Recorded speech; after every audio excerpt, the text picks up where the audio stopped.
Let's continue. So I started stepping out in faith, walking with God.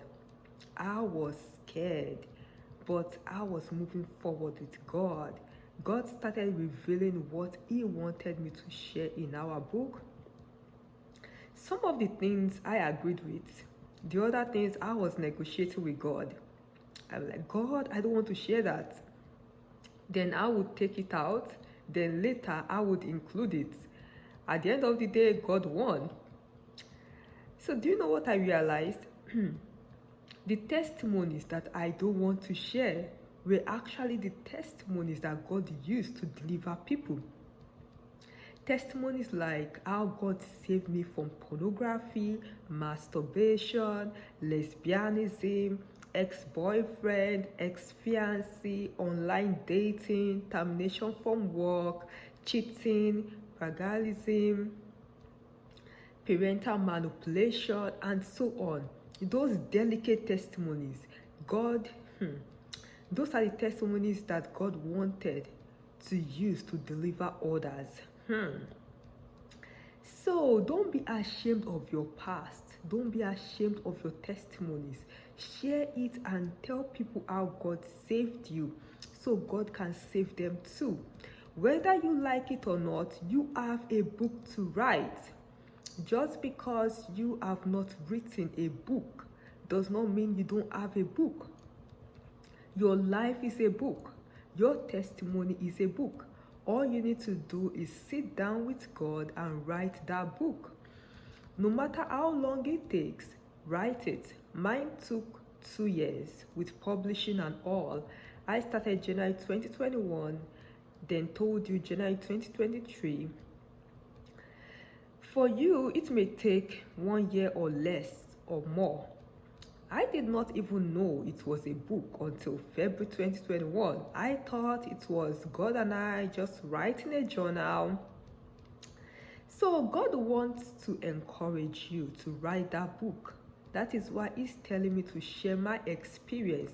If He can help you, if He can help me, He can help you too.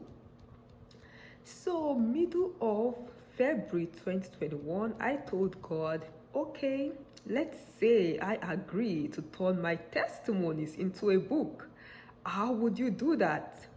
God started directing me. He said I should open my laptop. He said I should share these testimonies. This one, like it was pointing them out.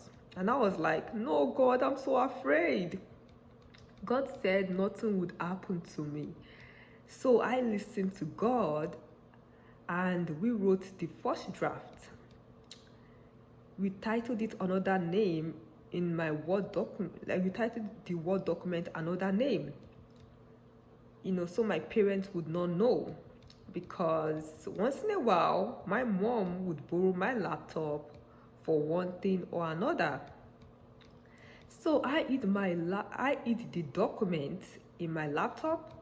When I was going to work, I did not leave my laptop on my bed.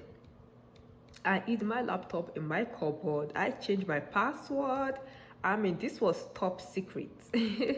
So my sisters would not find out.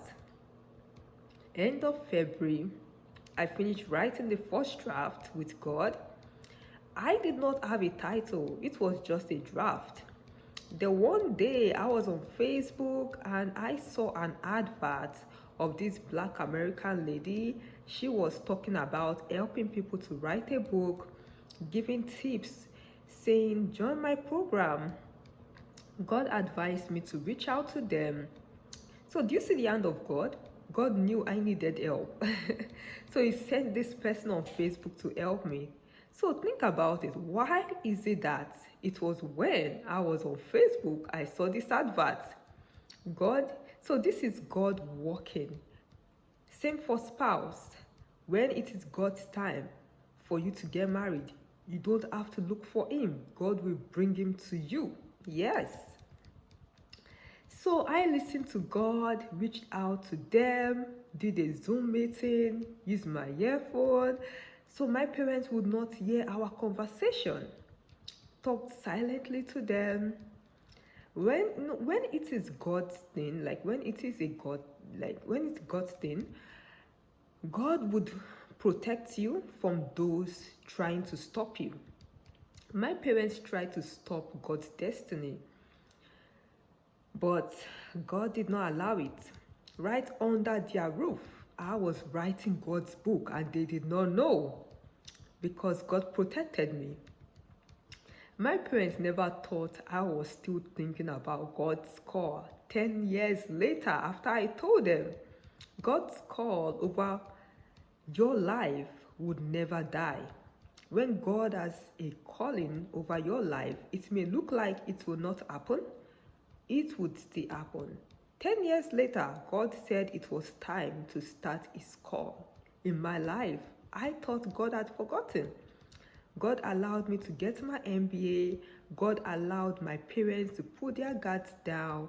Boom! God eats when they least expected it. God is a God of strategy. My parents thought they were smarter than God. God surprised them. God has made me an author. Seriously, your parents cannot stop your destiny. David's father tried to stop David's destiny. It did not happen. Joseph's brothers tried to stop Joseph's destiny. It did not happen, because no one can stop God. Advice: stop fighting God. If God says you are going to write a book, no matter how you ignore it, you are still going to write that book, because God has the final say. So stop ignoring God and write that book. God will not leave you until you write that book. God will not stop whispering to you until you write it. This book is not about you, it's about those connected to you. There are people that need to hear your testimony so they can be saved. So I listened to God, reached out to the publisher. They gave me great advice on how to write a book. With their advice, God and I sat down. We started brainstorming what to call our book. It started with 5 ways to be a powerful Christian. That was our initial title. So we edited the book some more, God and I. As all this were going on, I was sneaking out to make phone calls to the publisher. I would tell my parents I wanted to grab something in my car, and I would go to my car and make secret phone calls to the publisher. My parents must not know I'm about to share my secrets, God's testimonies, with the world. What? Like, they would stop me totally. They would think I have lost it. They won't believe it is God, like they never believed in the past when I told them about God's call. So God and I would give a call to the publisher, Zoom meeting, do research on how to make our book better. As the 5 ways to become a powerful Christian was looking great, the title, God said we should add another 3 ways, which made it 8 ways. Then our title became 8 ways to become a powerful and joyful Christian. It was stressful writing, but God helped me. Like, I would wake up early in the morning, write for an hour with God, then I ran errands for my mom. I went to bed early so I could wake up early. If I was going to write a book at night, I would take a nap in the afternoon. No, my dad always complained and insulted me. You are always taking a nap anytime you come back from work. He doesn't know that I was working on God's book. God said I should ignore him and stay focused.